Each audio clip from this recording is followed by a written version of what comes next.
So this is a very different type of life we are living. We are divorced from nature, and at the same time, there is no designer who made sure that everything is set up in a way that it brings fulfillment and happiness. It is an afterthought. There's like biohacking attempts, there is therapy, there's coaching, there's science trying to find the best way regarding nutrition and everything else to trying to find a way to make us feel better about it. But basically, we are thrown into this world, and there's no thought into it at all if we can be fulfilled or not going down this path. And everything is an afterthought. And the expectation that it should lead us to happiness is like a carrot on a stick dangling in front of us, so we keep spinning the wheel in a society.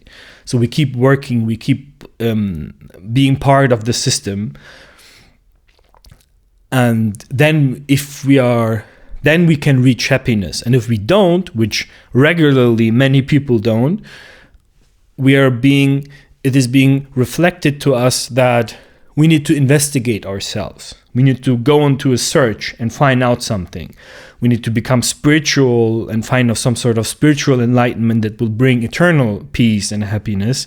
Happiness is then reframed as sort of like a peaceful being content or having a loving kindness and so on, or being present in the now, whatever it is. Or we have to investigate our past relationships with our parents and partners and so on, or we have to change our behavior and the way we think about the world. We have to go on this journey, and this journey will yield us happiness. This whole process has been rightfully criticized by critical psychology, critical psychotherapy, as individualizing the problem, as reflecting back to the individual that they are the main issue here, that they are the problem and they need to deal with themselves about this. And that is dangerous because it means that powerful factors outside of the individual can set everything up in a way that it leads to symptoms, it leads to unhappiness, but this reflection back to them that this doesn't work for us, like this reflecting back to society, hey, this direction doesn't make us happy, perhaps we switch to a different path, it doesn't work anymore. This is one of the fundamental aspects of narcissism. So we are in a narcissistic society in that sense. That this feedback mechanism of, oh, we tried this and this doesn't make most of us happy or majority of us happy, let's go a different route. This doesn't work. And this doesn't work because of the way also psychotherapy has been set up as an institution. And I think most of the psychotherapists participate in this structure without any sort of understanding of that, doing their best, right? Helping the individuals as much as they can, being the compassionate, empathetic, and skilled people, but they don't understand the bigger picture because it is not being taught of in any sort of curriculum, basically. And some have some sort of understanding, but it's not general knowledge. So psychiatry and psychotherapy as an institution is a social construct also that influences us to be a narcissistic society. Okay, so where does neurodiversity and ADHD and autism, etc. fit into this?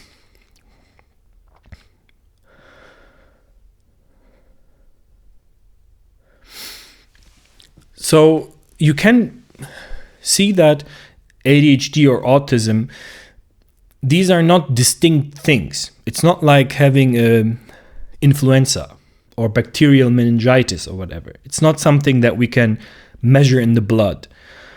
These are constructs because we take symptoms, groups of symptoms, cluster them together, and then through scientific processes, we assume or we conclude that there are certain differences in the people who tend to suffer in this way.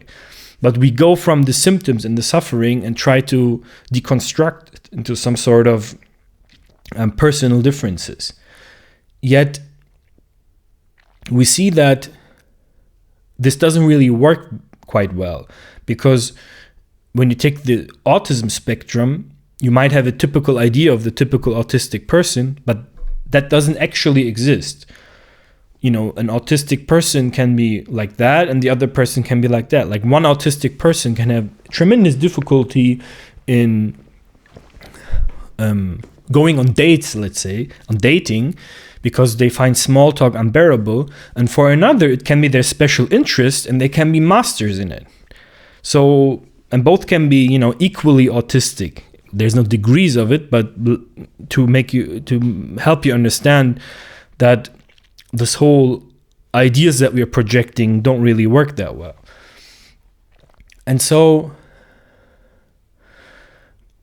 these are not actual biological things we're measuring, but the groups of symptoms that people display.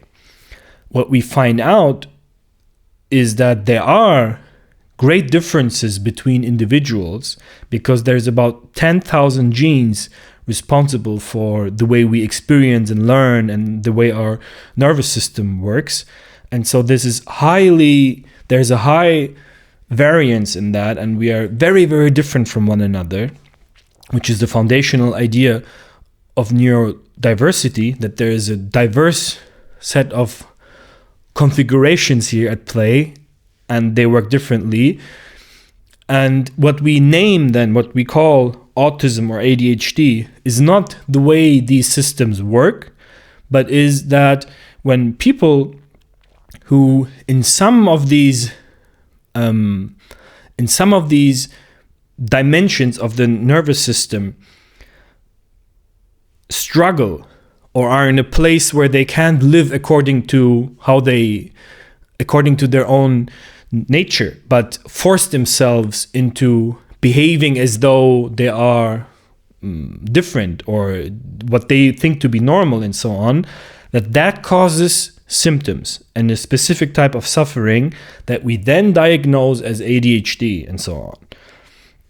Hyperactivity is one example. Being hyperactive is not something that is an objective truth about a person the way they are. It is something that appears to be like that when the life a person leads is not adequate to the needs of that nervous system. So you put a lion in a cage, then observe that they're depressed, and then you can say this lion is a depressed lion. This goes to the depressed lion category. And even if you find a gene that corresponds to that, you wouldn't have found a gene for depression. You would have found a gene that causes the lion to feel depressed in the cage. So this whole line of reasoning is really not really valuable. So the connection between the first part of what I said and this part is that society is not made in a way that it leads to happiness. And instead of that, it leads to symptoms. And these symptoms are different for people when their nervous systems are different. Some people show one kind of, they, go into fantasy land, they escape, they practice escapism, they dream of a different world. And other people become